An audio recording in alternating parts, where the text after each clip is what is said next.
Halo teman-teman arsitek muda, saya Riko Chandra dan di video kali ini kita akan membahas sebuah peristiwa tragis yang mengguncang dunia arsitektur dan teknik sipil.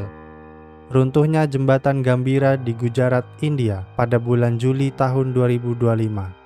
Di balik tragedi ini ternyata tersimpan pelajaran penting tentang etika profesi, tanggung jawab publik dan bagaimana kelalaian profesional bisa berakibat fatal. Pada pagi hari tanggal 9 Juli 2025, sebagian struktur jembatan Gambira tiba-tiba runtuh.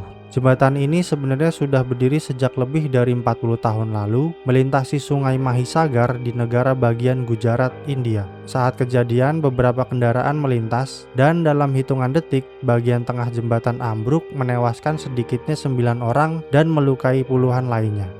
Setelah diselidiki, ditemukan bahwa plat beton di antara dua pier utama mengalami kerusakan berat. Beton retak, tulangan baja berkarat, dan tidak ada tindakan pemeliharaan khusus selama bertahun-tahun. Ironisnya, beberapa laporan internal sebelumnya sudah memperingatkan adanya kerusakan, namun tidak ada langkah nyata dari pihak pemerintah maupun kontraktor perawatan.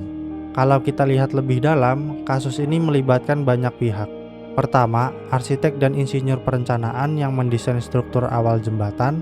Kedua, Dinas Pekerjaan Umum Gujarat sebagai pemilik dan penanggung jawab pemeliharaan. Ketiga, kontraktor perawatan yang seharusnya melakukan inspeksi rutin. Dan terakhir, tentu saja masyarakat pengguna jalan yang menjadi korban. Disinilah muncul konflik kepentingan. Pemerintah daerah berusaha menekan biaya perawatan dan menunda perbaikan, padahal kondisi jembatan sudah tidak aman. Akibatnya, keputusan ekonomi mengalahkan tanggung jawab etis dan profesional, dan yang dikorbankan adalah keselamatan publik. Dari sudut pandang Kode Etik Arsitek Indonesia atau IAI, ada beberapa prinsip yang jelas-jelas dilanggar. 1. Integritas. Arsitek dan pihak profesional wajib bersikap jujur dan transparan dalam memberikan informasi teknis. Dalam kasus ini, ada indikasi laporan kerusakan tidak disampaikan secara terbuka, bahkan diabaikan oleh pihak terkait.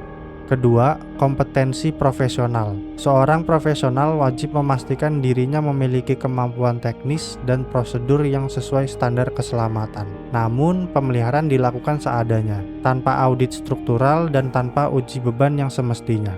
Ketiga, kepentingan publik. Ini pelanggaran paling berat. Kode etik IAI menegaskan bahwa keselamatan dan kesejahteraan masyarakat adalah tanggung jawab utama seorang arsitek. Menunda perbaikan demi efisiensi biaya berarti mengabaikan prinsip dasar etika profesi.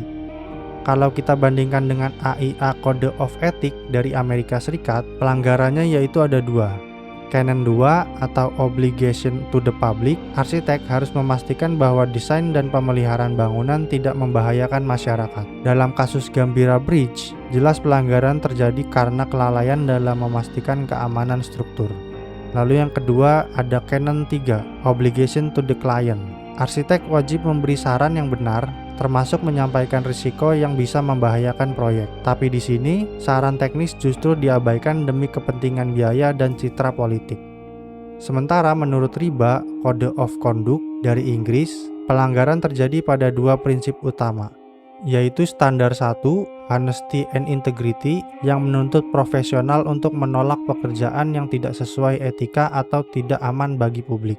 Lalu standar 2, competence, yang mengharuskan setiap arsitek terus memperbarui keahliannya dan menjaga kualitas kinerjanya.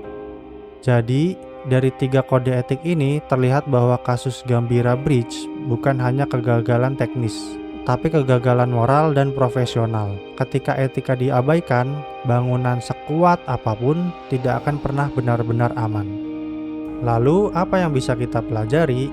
Pertama, setiap proyek infrastruktur harus melalui audit struktural berkala yang dilakukan oleh tim independen.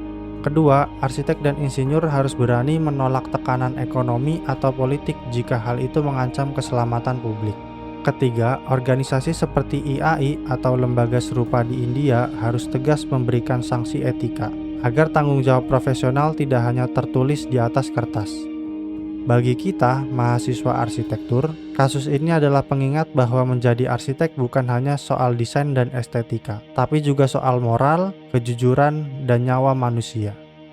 Jadi, runtuhnya jembatan Gambira di India adalah bukti nyata bahwa ketika etika profesi diabaikan, konsekuensinya bisa menghancurkan kepercayaan publik dan merenggut nyawa. Mari kita jadikan pelajaran agar arsitektur masa depan selalu berdiri di atas dasar etika. Terima kasih sudah menonton, saya Riko Chandra. Sampai jumpa di video berikutnya.